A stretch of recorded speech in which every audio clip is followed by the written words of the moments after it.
بعد از ویدیوی اول که 3 تا از برنامه‌های خوب انیمیشن سازی مثل موهو، تونبون و ادوب انیمیت رو مقایسه کردیم، حالا بنابر درخواست شما میریم سراغ تیوی پینت و ادوب کاراکتر انیماتور و افتر افکت. توی این ویدیو میخوام یکم صمیمانه‌تر باهاتون صحبت کنم. تیوی پینت یه فرق بزرگی با بقیه برنامه‌ها داره اینه که فریم به فریمه، یعنی اصلا سیستم ریگ نداره. شما باید هر فریم رو با دست طراحی کنی. اگه بخوام مثلا رو باز کنم تو عمق سختی این کارو متوجه بشی، باید بگم هر ثانیه از یه انیمیشن معمولا از 25 تا فریم تشکیل میشه و شما اگه میخواین کارتون نرمتر در بیاد 25 تا فریم رو باید پر بکنید که خیلی روون کاراکترتون حرکت بکنه، فقط و فقط برای یه ثانیه.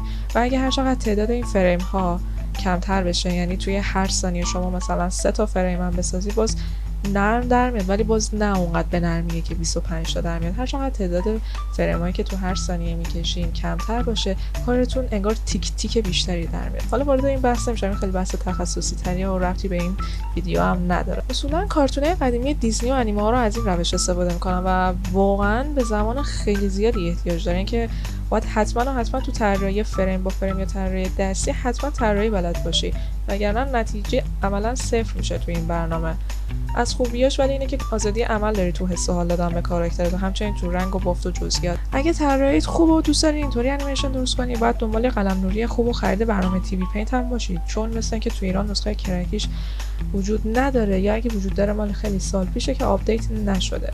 اگه تازه کارتو شروع کردی با تیوی پینت، اصلا روی پروژه سنگین هم کار نکن و پروژه خیلی سبکی بردار شده، فقط 5 ثانیه انیمیت کن که خود این 5 ثانیه هم ممکنه نصف ماه تو ازت بگیره. ادوب کاراکتر انیماتور من خودم با برنامه مشابه این سرکار داشتم، نه دقیقاً ادوب کاراکتر انیماتور که من به اختصار همون میگم کاراکتر انیماتور. از این بعد خیلی جاها دیدین این نوع ویدیوها رو که معمولا تو استریم‌ها استفاده میشه، اینطوری که شما کاراکترتو تو فتوشاپ و ایلاستریتور میسازی، بعد میاری داخل برنامه با وبکم و میکروفون، حرکتای صورتت با کاراکتر مچ میشه و هر کاری انجام بدی کاراکترت هم همون کارو انجام میده. خیلی روش سریع برای انیمیت کردنه، اما این روش خیلی معایب زیادی داره، چون اصولا برای ساخت انیمیشن از این روش استفاده نمی‌کنن، بیشتر برای همون استریم کردن یا ویدیو یا فان یا محتوای آموزشی خیلی سریع ازش استفاده میشه.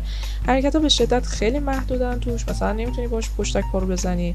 برای محتوایی که می‌خوای سریع انجام بشه در کل خوبه. و مهمترین نکتهش هم اینه که حتما باید وبکم و میکروفون با کیفیت داشته باشی تا حرکتات دقیق‌تر در بیاد. افتر افکت همتون احتمالاً اسمش رو حداقل یه بار شنیدین. معمولا من دیدم برای موشن گرافیک ازش استفاده میکنن یا برای ترکیب افکت با انیمیشن، چون پر از قابلیت‌های نورپردازی و حرکت دوربینه.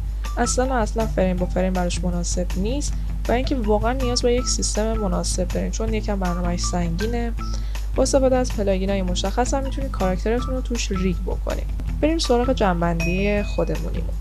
اگه واقعا طراحی دستی برات لذت داره، تیوی پینت گزینه خوبیه، ولی توجه کن که نسخه رایگان و کرکیش تو ایران سخت پیدا میشه. اگه میخوای تو لایو استریمت ویدیو درست کنی، از ادوب کاراکتر انیماتور استفاده کن.